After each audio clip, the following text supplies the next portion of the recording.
Bonjour bien-aimés dans le Seigneur, que la paix et la grâce te soient renouvelées dans le nom puissant de Jésus-Christ. Bien-aimés, nous rendons grâce à Dieu pour un jour de plus, pour un dimanche de plus dans sa présence. Et je ne sais pas si vous êtes à l'église, je ne sais pas si vous êtes à la maison, mais je fais cette vidéo pour partager une parole que le Seigneur nous a donnée, qui est en train de nous bénir à l'église. Et le thème que nous sommes en train de débattre, c'est lorsque la prophétie tarde. Lorsque la prophétie tarde. La Bible dit dans le livre Habakkuk chapitre 2 au verset 2 que écrit la prophétie, attends-la, si elle tarde, attends-la.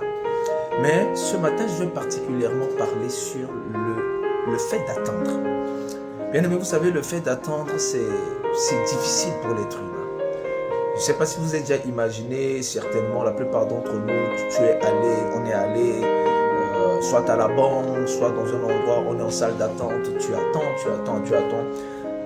Dans le fait d'attendre, il y a quelque chose qui nous frustre. L'une des choses qui nous frustre, c'est le fait de ne pas avoir le contrôle. Le contrôle des choses, comment ça va se passer, quand ça va se passer, où ça va se passer, tu attends.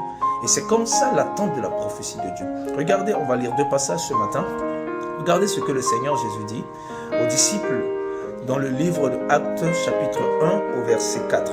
Il leur dit, comme il se trouvait avec eux, il leur recommanda de ne pas s'éloigner de Jérusalem, mais d'attendre ce que le Père avait promis, ce que je vous ai annoncé, leur dit-il. Donc vous savez, Dieu nous donne des promesses. Dans ce cas, Dieu a promis le Saint-Esprit.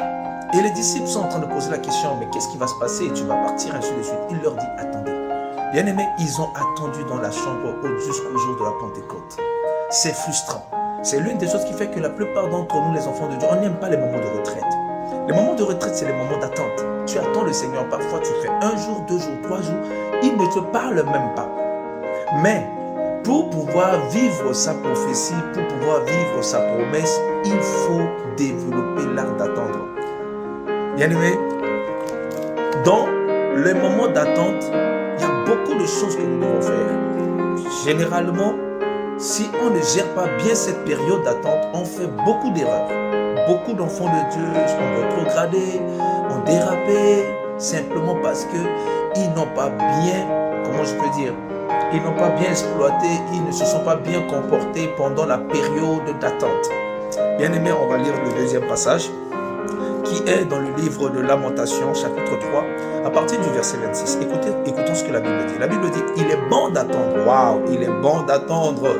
Quand on nous dit qu'il est bon, oh non, il est difficile. On aurait bien aimé que Jérémie mette, il est difficile d'attendre. Mais il dit ici, il est bon d'attendre en silence le secours de l'Éternel. Il est bon pour l'homme de porter le joug dans sa jeunesse. Les périodes d'attente sont les périodes pour porter le joug. Les périodes d'attente sont les périodes qu'on appelle les périodes de la jeunesse. Quand on parle de la jeunesse, on ne fait pas forcément allusion à l'âge physique. Tu peux commencer un projet, Dieu t'a fait une promesse autant pour moi, dans le domaine des affaires, dans le domaine de ta carrière, dans le domaine du ministère, mais tu attends. Cette période d'attente peut aussi être appelée la période de la jeunesse. Et dans cette période, c'est la période où on doit porter le joug. Parce que la jeunesse est le symbole de la vigueur.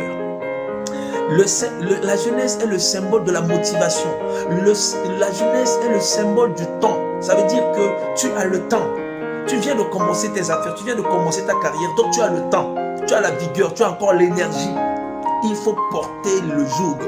Malheureusement, dans les périodes d'attente, beaucoup s'ennuient. Et lorsqu'ils s'ennuient, ils font des bêtises. Et lorsqu'ils s'ennuient, ils font des erreurs qui peuvent coûter à leur vie. Bien-aimés, regardez, notre père, dans la foi, papa Abraham, a attendu 25 ans. Pendant ces 25 ans, vous savez, c'est frustrant. Tu te lèves le matin et ce qui est encore grave, Dieu te dit, il change ton nom, il dit qu'on t'appelle Père des Nations alors que tu ne vois même pas l'ombre d'un enfant. Et c'est dans cette période-là qu'il est allé avec Agar. Et nous connaissons tous les conséquences jusqu'à aujourd'hui. Bien-aimés, il faut savoir gérer sagement et divinement les périodes d'attente. Dieu ne met pas ces périodes pour rien, c'est les périodes de préparation. C'est les périodes de réflexion, c'est les périodes de prière. La Bible dit dans la chambre haute, quand Jésus, le Seigneur Christ a laissé les disciples, ils ont prié. c'est de rester là et prier en communion. C'est le temps où tu ne dois pas t'éloigner de Jérusalem. Reste à Jérusalem, reste à la maison, reste proche de la famille, reste attaché à ton église, reste attaché au projet que le Seigneur t'a donné. Ce n'est pas le temps de te disperser. Beaucoup de personnes, quand ils attendent, ils sont en train de se disperser par-ci par-là. Non, Dieu m'a promis ceci, Dieu m'a promis une grande affaire, Dieu m'a promis un grand ministère, Dieu m'a promis une grande affaire. Ils commencent à se disperser. Bien-aimé, ne te disperse pas. Reste focus, reste dans l'attente, reste dans la chambre haute, reste à Jérusalem. Attends le Seigneur, il ne t'a pas oublié, il sait où tu es et ce que tu attends. Il sait où tu es et ce qu'il t'a promis. Donc tu n'as pas besoin de promener les regards inquiets au point parfois de faire du n'importe quoi. Les enfants d'Israël ont attendu certaines promesses de Dieu aussi longtemps et après ils se sont lancés dans l'idolâtrie.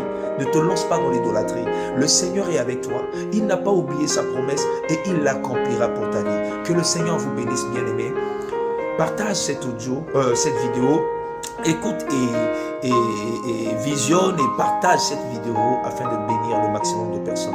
D'ici là, que le Seigneur vous bénisse et on se dit à bientôt. Ciao, ciao. Bye, bye.